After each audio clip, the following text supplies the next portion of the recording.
Welcome back to Third Win Thursdays. I'm Scott Hibbard. I'm joined by only John today. It is Thursday, April 20th, 2023. This is Third Win Thursdays number 5. And yeah, happy to be here. How are you feeling, John? It's good to be back. We're missing the third leg of the stool here today. Eric was actually out at the CAA World Congress of Sports, putting on a good show or representing TWG out there, doing a great job. But we'll miss him this week. He had a red eye. But Scott, you know what? I still think we have some great takes to share with the audience. Exactly. And we do have something special teed up after our headlines. But New segment alert. New segment. Exactly. For the time being, we'll just jump right in. So you ready, John? Let's do it, Scott. All right. All right. So headline number 1 for those who are listening in: Anchor Impact Fund, Anchor Collective consolidate in Vanderbilt NIL marketplace. And this is from On3. All right. So the story here is that there were 2 different NIL collectives operating simultaneously down at Vanderbilt University. And effectively what they said, one had more of a charitable focus and was set up as a 501c3, and the other had more of an agency-like approach and was set up as probably just a C corporation. And they have decided to join forces rather than there being 2 different places for Vanderbilt student athletes and donors and boosters and corporations to interact with and do business with. Vanderbilt student athletes, they now have one place. And this is actually happening across the landscape. I also saw this happen at University of Florida as well. So what's your take, Scott, on all this NIL merger work that's been going on in the past couple of weeks? Well, I think it's interesting because just like in any marketplace, you kind of see this consolidation into one stronger brand together. And what was interesting about the NIL space a year ago was that it was so ripe with opportunity that everyone was trying to get after it with their own thing. But now you slowly see it trickle down into, all right, who's got the most presence in this space and who can help us make the most of it. And that's why you see all of these collectives kind of form into one.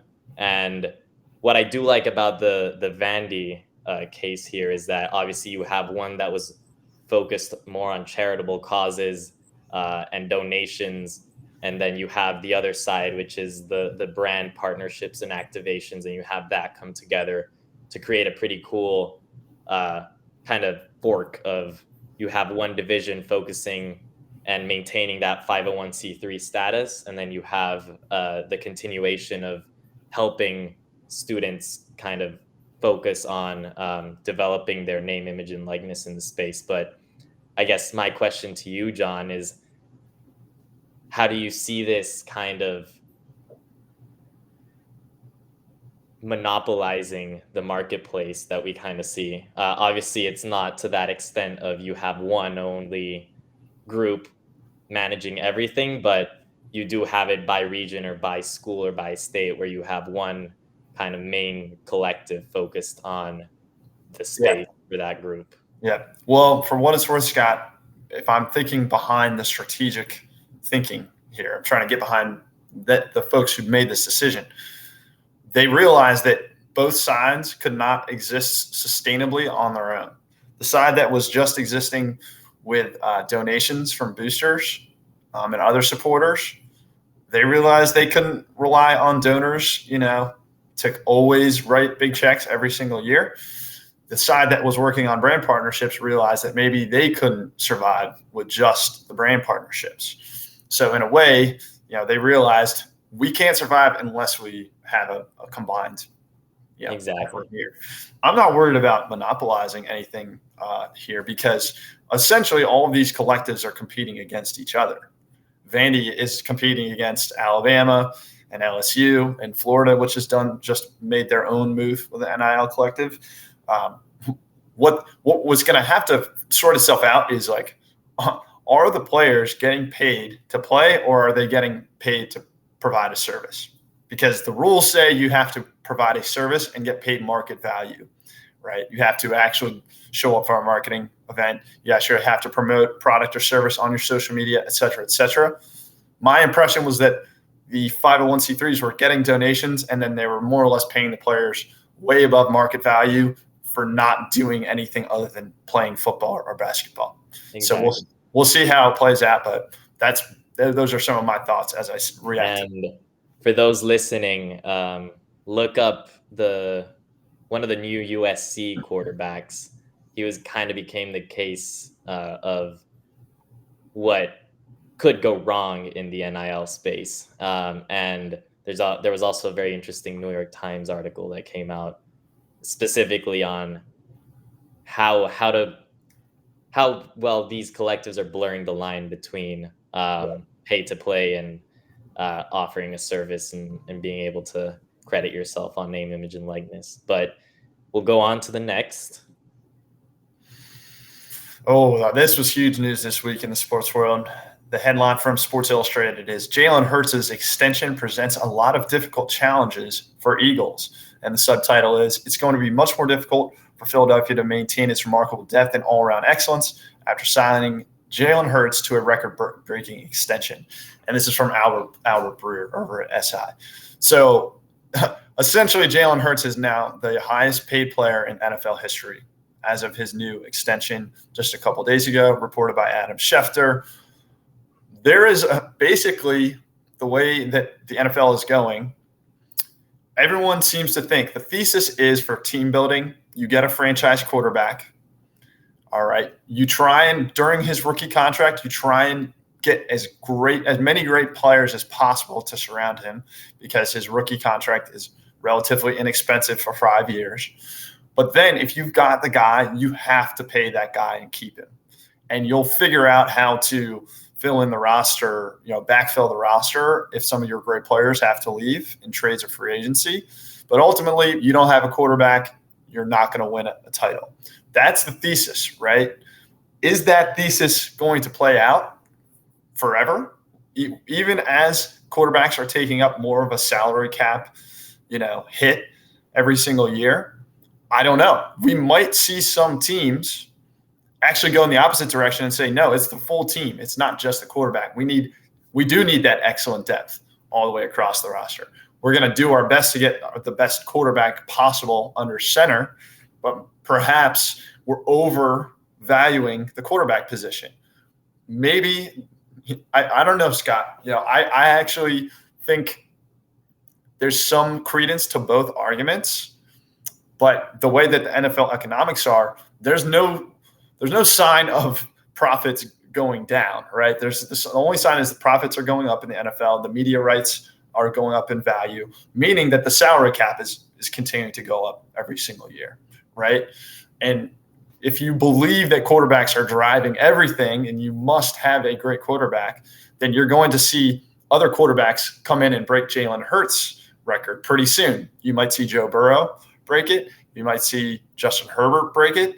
You might see Lamar Jackson break it. Actually, he's still negotiating with the Ravens. So I don't know how I feel yet. I actually tend to think that we may be overvaluing the quarterback position at a certain point now and undervaluing the rest of the roster. But I am still not willing to plant my flag and say, oh, the Eagles did the wrong thing here, because Jalen Hurts showed last year guy's an unbelievable leader, unbelievable player. His performance in the Super Bowl was outstanding. I mean, played well enough to win. He was just going up against perhaps the greatest quarterback of this generation, Patrick Mahomes. Yeah, I mean, I think kind of going off what you were saying, John, is that if one team isn't willing to pay, there's 31 others that are there to compete. And when you have, I don't know if I should call him a generational talent, but when you have a very talented quarterback like Hurts, he's going to be highly desired in the NFL marketplace. So if the Eagles don't make that investment, then he'll shop around, as they say. What I will say, though, is that these investments are a big risk at the end of the day, and especially in such an injury-prone league. you take a gamble that that generational talent or that franchise quarterback could potentially you lose his value in the long run. So, I'll give you the case study, Scott, within the same organization, Carson Wentz. exactly. They gave Carson Wentz the massive deal, and 2 years later, they traded him for peanuts. Yep. Right? 2 years after that, Carson Wentz is out of a starting job and maybe even start out of the league. Mm-hmm. So you really have to be sure, as certain as possible, when you hand out a contract like this. This is the guy that will stay healthy, will retain an excellent level of play, will represent your organization well in the community, will be everything. I mean, the quarterback truly has everything, the weight of the entire organization on his shoulders. So if you had to ask me, is this a good decision or not by the Eagles? This is a good decision by the Eagles. I do think Hurts is that guy to put the weight of your organization on, to put the face of your organization is now Jalen Hurts, right? And I think the Eagles fans, the Eagles organization can be very happy and proud about that. No question. Will they go back to another Super Bowl? I don't know. Doesn't mean that it was a bad decision to re-sign him. Exactly. No, and I agree. I think Hurts is the talent they need in that spot at the moment, and I think he'll prove his worth in the short term and in the long run. And yeah, Eagles, he has incredible character too. I mean, the Eagles you listen to him talk. You listen to how his teammates talk about him. Just an incredible guy. So why not put all your chips in on a guy like that? Exactly. They have a lot to work with. Mm-hmm. All right, on to the next. Okay, the NCAA Women's Tournament success is the tipping point for WNBA eligibility rules. This is from Susan M. Shaw from Forbes. And could you give me a little bit more background too, Scott, on the take here from Susan Shaw and how she's what her opinion is on this? Exactly. So basically, to enter the WNBA draft, you need to have earned your degree and be at least 22 years old to be eligible to enter the draft. Now, what Susan has mentioned is that the success of the NCAA women's tournament that we saw this past year, combined with the growth of NIL opportunities in the space, are creating this environment that's ripe for players to choose to stay within the collegiate space and to kind of maintain that eligibility, seek that fifth-year option, and continue to work in that space, because it doesn't make sense for them financially and simply career-wise to just enter the league.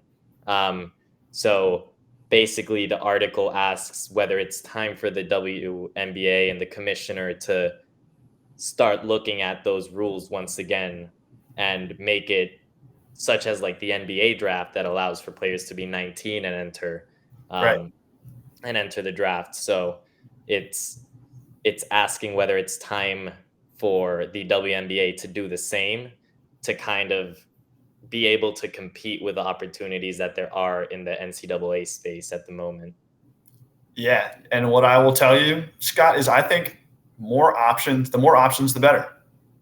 The more options, the better. This is actually a really great point, that I think there can be a world where it's the best option for a young women's basketball player to go straight to the WNBA at 19. And there could be a good option for a women's basketball player to stay for all 4 years. And just giving them the option is a good thing in and of itself for the student athlete, in my opinion. I don't think forcing Caitlin Clark to play until she's 22 is a good thing. If she just decided that was what she wanted to do, great. But she should have had the option at 19 to put her name into the draft. And she most likely would have been drafted number 1 overall, right? I don't remember watching her, 3 years ago or 2 years ago. And I don't know if she was quite at this level of development in her game yet. But clearly now she has that level of ability and she has that track record. The same goes for Aaliyah Boston at South Carolina, right? Give the players the option, all right? And also give them the knowledge, the information on the pros and cons of staying or going, right? Educate and empower the players to make their own decisions, and use and have the right information to be informed when they're making those decisions. So yeah, I'm on board. Let's change it. It'll be good for the league too, because think about how much sports fans love drafts. They love a draft. They love the mock drafts. They love reading the scouting reports. Me personally, I love that. And I'm not the only one out there who loves that element of the sports environment here in the United States. So yeah, give the option, educate and inform the players on the pros and cons of staying or going, right? And then just see how it plays out. What do you think? I think definitely have the option open.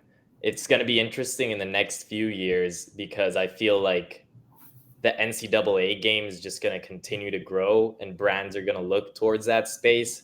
So you might have the kind of space where players just don't choose to enter the draft simply because it's a space that's so ripe with opportunity that it would not make sense to do so. But I think in the long run, it'll kind of level out because that way you have these players that have that traction and that stardom effect entering the league, and you have fans kind of carry that forward into the WNBA.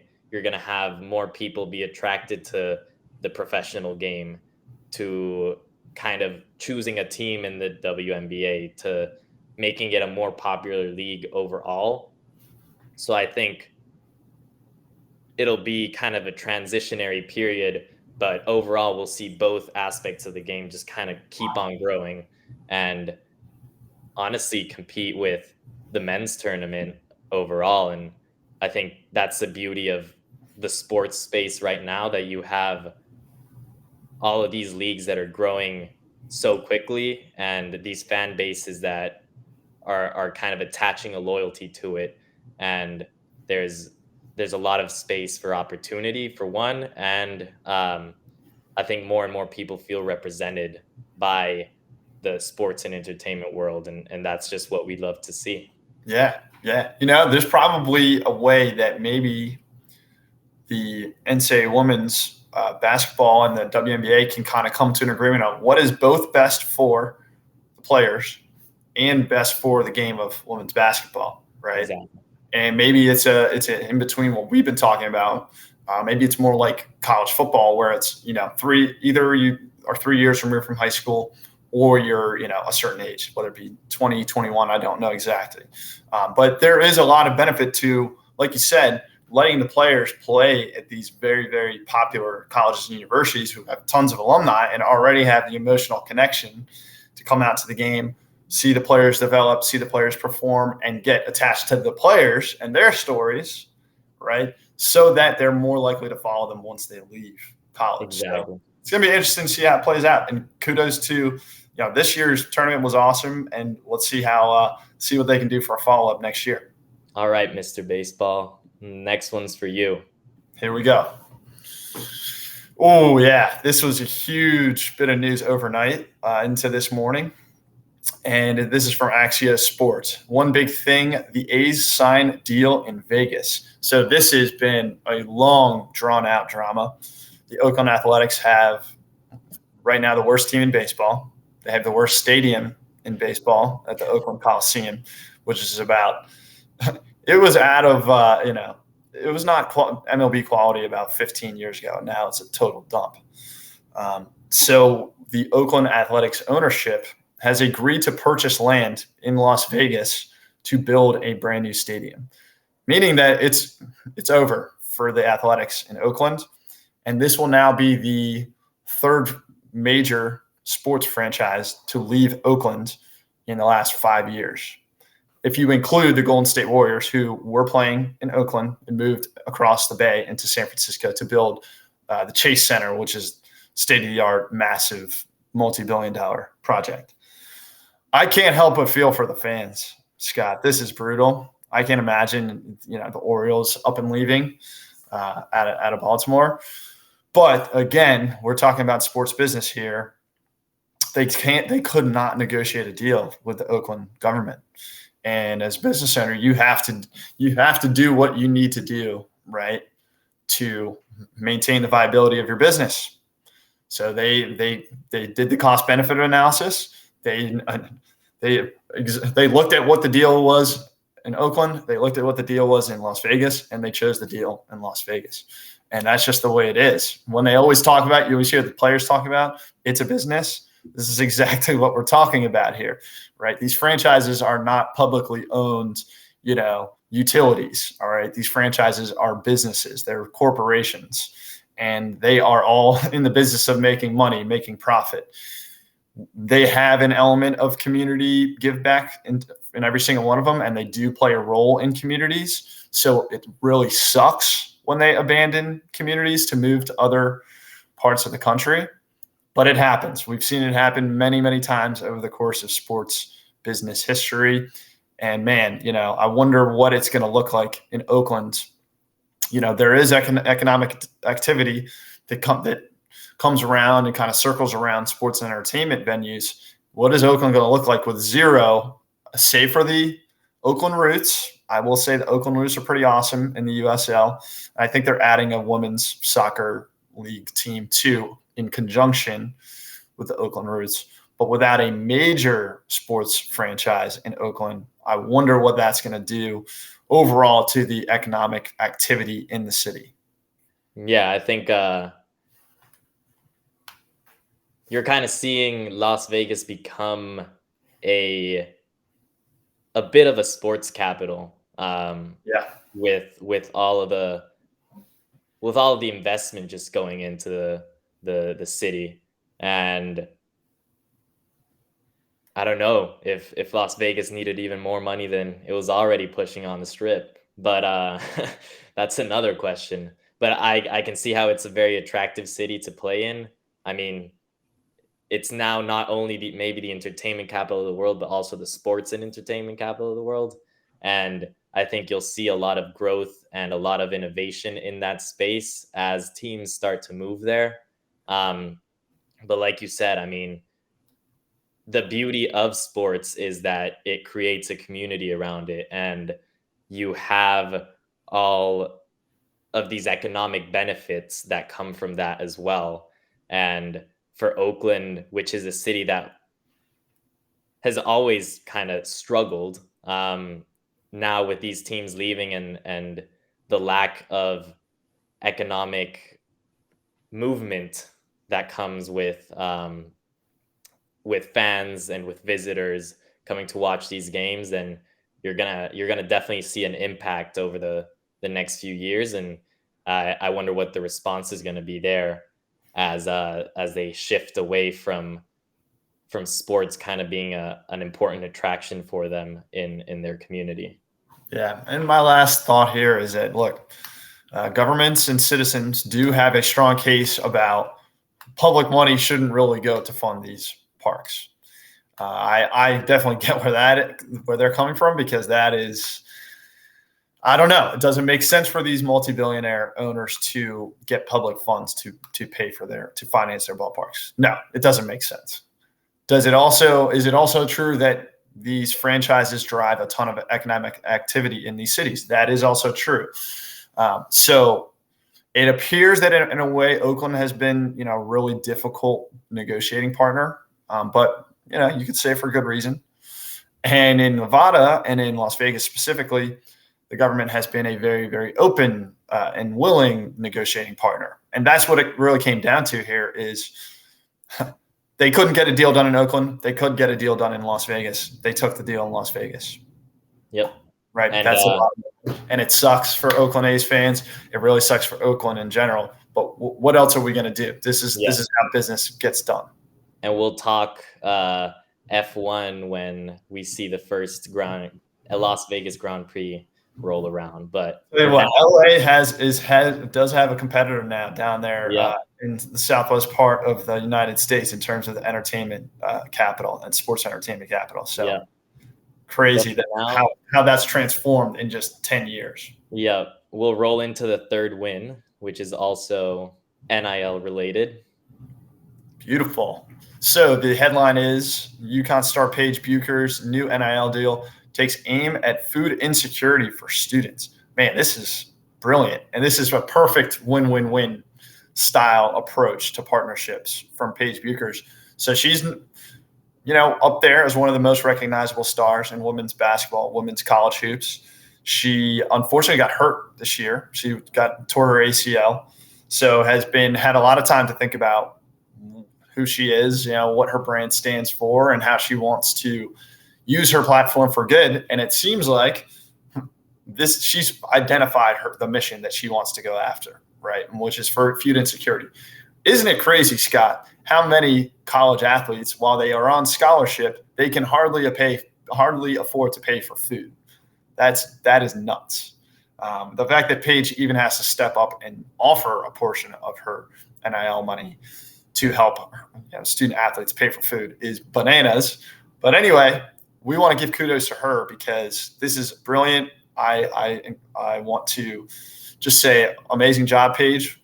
Good luck to you, and keep doing the good work that you're doing, because this is kind of what we've always been talking about at TWG since we founded the company, which is show that you care. Use marketing to show that you care. Don't just talk about it, be about it. And that's what I think Paige Bucher's is doing here. And I expect lots of other student athletes to follow suit. Beautifully said, John. I have nothing to add on that one. So with that being said, we teased at this at the beginning, but this is the new segment alert. We've got a special little something teed up for you, and that's Coach's Corner. So here we have Coach Balkam, and Coach Dorsey couldn't join today, but he'll have his spotlight very soon. And yeah, the coaches will break down an important lesson for talent to understand as they navigate this complex sports business world and this ever-changing sports business world. So without further ado, John, the floor is yours. All right. Did you make me a special graphic, Scott, or am I just going to freestyle this? You're freestyling this one. Perfect. So look, I feel like I've learned a lot over the last several years, last 4 years that I've been running TWG.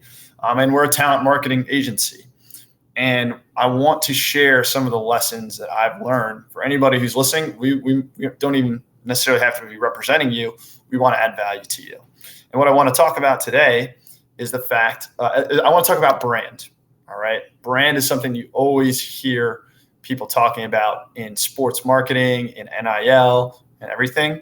And I think it would be helpful to define what is brand and what are the important lessons to think about as you think about brand. And the one sentence takeaway that I want to share with all of you athletes and anybody who is in sports and entertainment on the talent side is that you don't just build a brand, you earn a brand. You don't just build a brand, you earn a brand. So what do I mean by that? What I mean by that is your actions matter. Your results matter.